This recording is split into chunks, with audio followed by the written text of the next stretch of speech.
आज हम एक पैराग्राफ ट्रांसलेट इनटू हिंदी में करने के लिए इंग्लिश के कुछ वाक्य उठाए हैं। उसमें आपको हिंदी से इंग्लिश से हिंदी बताई जाएगी। चलिए देखते हैं होता क्या है इसमें।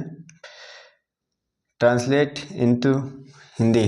देखो शुरू से एकदम आपको हम जो मीनिंग नहीं आती है उसमें मीनिंग हम लिखते चलेंगे, ध्यान से देखते रहिएगा।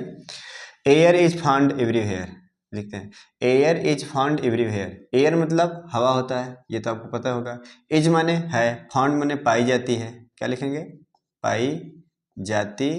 इज माने है लिख दिया गया ना, इज माने है होता है। एवरीवेयर मतलब हर जगह होता है, तो लिखेंगे हवा हर हर जगह पाई जाती है। ये खत्म हो जाता है, यहाँ तक फुल स्टॉप लगा दो। वी माने हम लोग। कैन मतलब सकते हैं, नॉट मतलब नहीं के। सी माने देख। एयर मतलब हवा। हम लोग हवा नहीं देख सकते हैं। इसका क्या हो जाएगा? हम लोग हवा नहीं देख सकते हैं। कामा लगाना है यहाँ पे। फिर इसके बाद क्या हो जाएगा? बट मीन्स होता है लेकिन। वी माने हम लोग, कैन माने देख सकते हैं, मतलब सकते हैं। फील माने महसूस, इट मतलब इसे मतलब हवा के बारे में कह रहा है कि हम लोग, लेकिन पहले लगाना लेकिन, फिर क्या कह दोगे? हम लोग इसे, फील माने होता है महसूस करना, इसे महसूस, कैन माने सकते हैं, महसूस कर सकते हैं।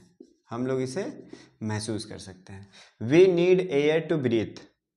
हम लोगों को नीड माने आवश्यकता है, एयर मतलब हवा की, टू ब्रीथ मतलब सांस लेने के लिए। एक चीज़ याद रखना, कभी भी अगर वर्ब के पहले टू शब्द आता है, देखो जैसे यहाँ पे वर्ब है ना, ब्रीथ माने होता है सांस लेना, अगर उसके पहले टू शब्द आता है तो उसकी हिंदी निकलती है के लिए। क्या निकलता है?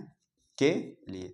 टू का अंग्रेजी यहाँ का लिखेगा के लिए। और दूसरा पॉइंट आपको बता दें कि कभी भी कोई जिसे नाम आ जाए, किसी चीज़ का नाम आ जाए और उसके पहले टू नहीं लगाते हैं, उसके पहले हम फॉर लगाते हैं। क्या लगाते हैं? फॉर। तो इसकी हिंदी निकलती है के लिए। क्या निकल जाती है हिंदी? के लिए। याद रखना है यहाँ पे कि वर्ब के पहले टू आ रहा है तो के लिए हिंदी बताता है, और नेम के पहले अगर कोई फॉर आ रहा है तब के लिए, तो नेम के पहले टू नहीं लगाया जाता है। ठीक, याद रखना, फॉर लगाया था, फॉर। ठीक हो गया, इसको मिटा देते हैं हम।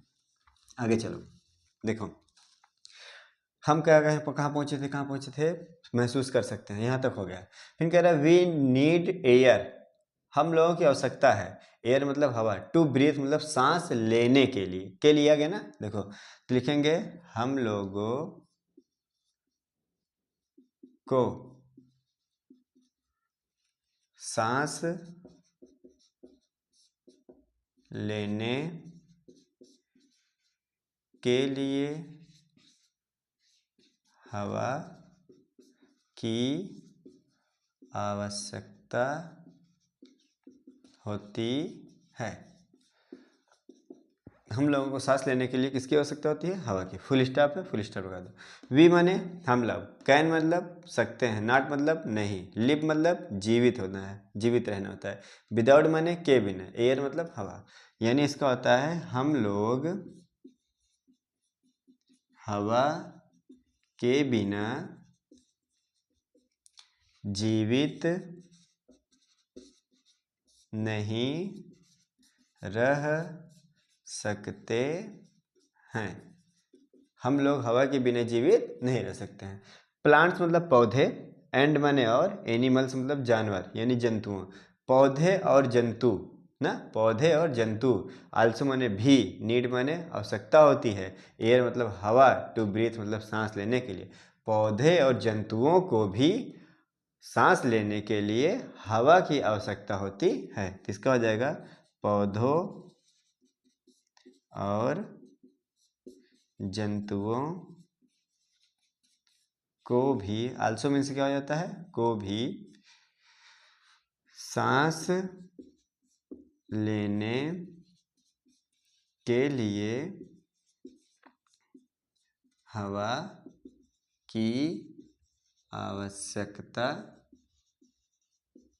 होती है। बस खत्म हो गया, हमारा पे फुल स्टॉप लग गया। देखो एक चीज़ ध्यान देना कि अगर आपको किसी भी सेंटेंस या वाक्य का आपको हिंदी बनाना नहीं आता है तो छोटा छोटा उस पर नाम लिख दिया करो। अब जैसे हम लास्ट वाला आपको फिर से समझा देते हैं। यहाँ पे देखो प्लांट्स मतलब होता है पौधों ना, पौधे लगा दो, एंड माने और लगा दो ना। एनिमल्स मतलब होता है जानवरों या ना जंतुओं, जंतुओं लिखे, जंतुओं लिख देते हैं यहाँ पे। जंतुओं का हो चाहे जानवरों को, जंतुओं को भी, ये भी होता है। अब बताओ इसको जोड़ने के लिए तो को शब्द अपने से लगाना पड़ता है ना। भी नीड माने आवश्यकता है, आवश्यकता, आवश्यकता लिख दो ना। फिर एयर मतलब हवा, फिर लिखते हैं टू माने के लिए, ब्रीथ मतलब सांस लेना, अभी समझाए थे ना, सांस लेने के लिए, सांस लेने के लिए हो जाता है। अब देखो पौधे, पौधों और जंतुओं को भी सांस लेने के लिए हवा की आवश्यकता होती है। सिंपल तरीके में बन जाएगा। यदि आप थोड़ा थोड़ा रख करके करोगे ना, वो जो शब्द ना आए आपको, जिसकी हिंदी ना पता उसको रख करके तब आगे पीछे करके सेट करना है तो आपको आने लगेगा। ठीक, आपको वीडियो अच्छा लगा होगा तो लाइक जरूर करिएगा। चैनल, आप हमारे चैनल को सब्सक्राइब कर